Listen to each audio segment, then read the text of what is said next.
I'm sitting in some of the car without my passenger door on, and I did an ACI review, kinda ish, on what I was gonna do, and one of the issues I had with which was the passenger side. It was about 3/4 of an inch smaller than the driver's side. Well, I ended up not being able to shimmy the door at all. I had about 5/16 of a gap, about 5/16 or so inch of a gap, and my I was going to be able to actually scoot the door a little bit. I had pretty much, I mean, I could barely even fit one popsicle stick in between here. So I was like, well, by the time I put two popsicle sticks right here, get my two popsicle sticks right there, I'm going to be perfect. Well, that wasn't the case. There was absolutely no adjustment at all. It wouldn't even move over. Now, with the leverage action you have, this is pretty much there's no slots or anything. You can move it up and down a little bit just by like the little tiny gap that it has in the bolts, but that's about it.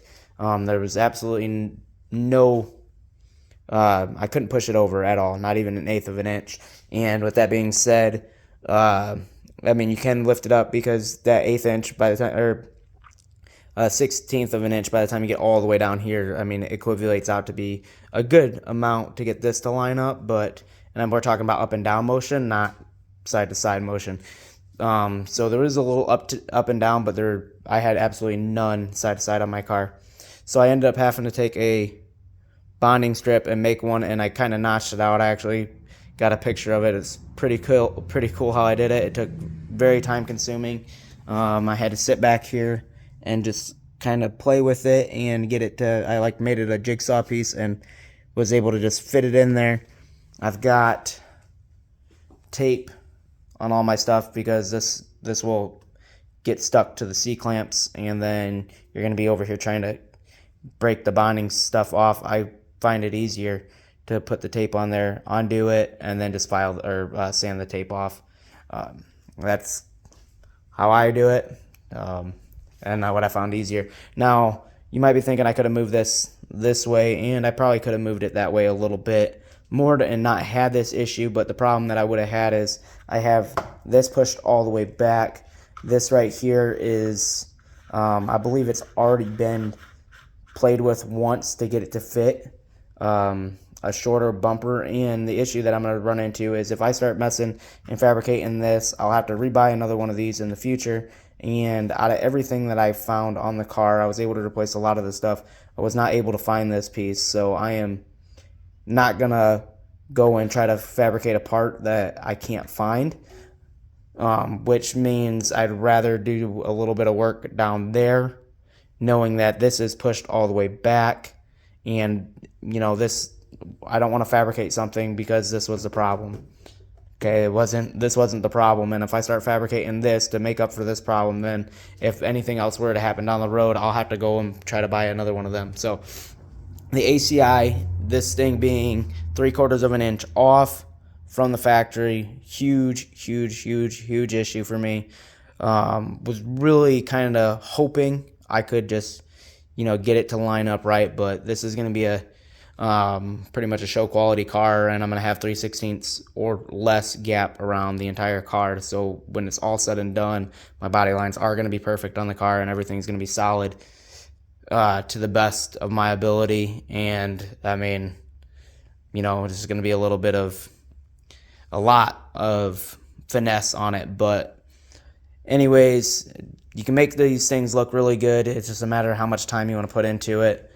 And this is how I did it. By all means, this is not like a how-to video of putting bonding strips on and stuff like that. This is just me going back over and doing a little up-to-date on the ACI review. I mean, I guess if you guys wanted to go and call up the company and just be like, hey, man, if you guys get it, maybe just measure it from here to here on both sides and make sure they're the same. In my case, they were 3/4 of an inch off.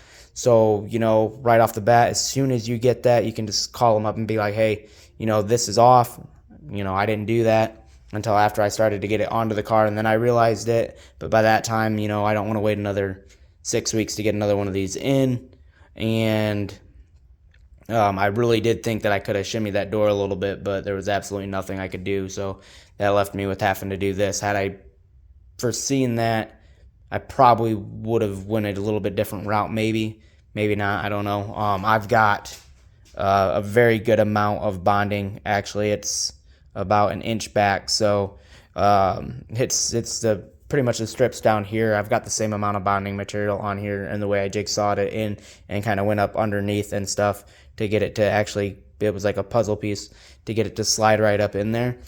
I'm not worried that this is going to go anywhere. This is going to be rock solid. So, I mean, I probably wouldn't have did that anyway, send it back. I mean, that's just a little bit of a hassle, but definitely something that if you guys don't feel comfortable doing anything like this, I would definitely measure from here to here and on both sides, just to be on the, just to make sure that you can catch it, right when it arrives. And if you're not like me and we're waiting on the parts and you got some downtime and you're waiting on other stuff, you can call it the manufacturer and be like, hey, this isn't going to work for me. Send me a new one. I don't want to use this one. I'm not going to go through all the work to get it to work right, because this right here is, by the time I took the door off, got everything off, I've been messing with my dashboard, had it all done, and now I got to go back through, put stuff back on the dashboard.